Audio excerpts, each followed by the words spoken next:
அவங்க எம்பிட்டு பிராடுன்னு உங்களுக்கு நல்லா தெரிஞ்சிருக்குமே. அப்புறமா இவங்க இங்க உட்கார வைக்கிறதுல நியாயமே இல்ல.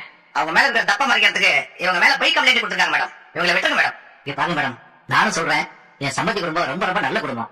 என் மக அந்த வீட்டுல சந்தோஷமா தான் வாழ்ந்துட்டு இருக்கா. என் வீட்டுக்கு வரப்போக கூட விருப்பம் இல்லாம மாமியார் வீட்டுல இருக்கிறது தான் ரொம்ப சந்தோஷமா நினைக்குது. அங்க மாமியார் குடும்பம் வரதட்சணை குடும்பம்னு சொல்றதெல்லாம் ரொம்ப அநியாயம், ஏத்துக்க முடியாது மேடம். பாருங்க, இவரும் ஒரு சம்மதி தான் சொல்றாரு பாருங்க.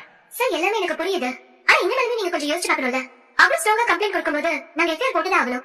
இத அவ்வளவு சாதாரணமா விட முடியாது மேடம். இதெல்லாம் நியாயமே இல்ல. 3 பொம்பளை பிள்ளைங்க இருக்காங்க. சார். கம்ப்ளைண்ட் கொடுத்தது ஒரு பொண்ணு தான் சார். இப்ப இவங்க வீட்டுக்கு அனுப்பிட்டேன்னு வச்சுக்கோங்க, அந்த பொண்ணோட குடும்பம் சும்மா இருக்கும்னு நினைக்கிறீங்களா? நாளைக்கே மேல் இடத்துல கம்ப்ளைண்ட் பண்ணா நாங்க தான் பதில் சொல்லணும். ஏன் சார், இது உங்களுக்கு தெரியாதா? சரிங்க மேடம். எப்ப எஃப்ஐஆர் போடுவீங்க? கோர்ட்டுக்கு எப்ப மேடம் கூட்டிட்டு போவீங்க? எஃப்ஐஆர் இப்ப போட்டுருவோம் சார். டைம் ஆச்சுல. கோர்ட்டுக்கு நாளைக்கு கூட்டிட்டு போவோம். அப்படின்னா இன்னைக்கு ராத்திரி பூரா பொம்பளைங்க இங்கதான் இருக்கணுமா? இங்க வச்சிருக்க முடியாது, ஜெயிலுக்கு அனுப்பிச்சிருவாங்க. ஜெயிலா? ஜெயிலுக்கா? ஜெயிலியா? மேடம், அவங்க தப்பே பண்ணல. தப்பு பண்ணாதவங்க எதுக்கு ஜெயிலுக்கு போகணும்? சில நடைமுறைகள்லாம் இருக்குமா, அதெல்லாம் மாத்த முடியாது. அவ்வளவு பிரச்சனை நடக்கும்போது அந்த அம்மா வீடியோ எடுக்கணும் யாராவது யோசிச்சு பாத்தீங்களா? ஆனா எடுத்து வச்சிருக்கேன்.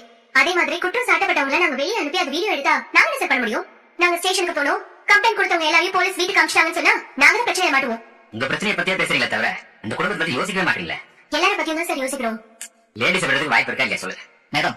சின்ன வயசு பசங்க பொம்பளை பிள்ளைங்க 2 பேரும் இங்க இருக்கணும்ன்றீங்க. குடும்பத்து பெரியவரையே கொண்டு வந்து நிப்பாட்டிட்டீங்க. இவங்க எல்லாரையும் ஸ்டேஷன்ல நிறுத்திட்டா குடும்பம் எவ்வளவு கஷ்டப்படும், வேதனைப்படும். அண்ணனுங்க, அப்பா, அம்மா செத்து போட மாட்டாங்களா மனசால? கொஞ்சம் யோசிங்க மேடம். சரி சார். அரசி ராஜேஸ்வரி அவங்க 2 பேர் மேலயும் பெருசா எந்த கம்ப்ளைண்ட்டும் இல்ல. வேணும்னா அவங்கள வேணா கூட்டிட்டு போங்களேன்.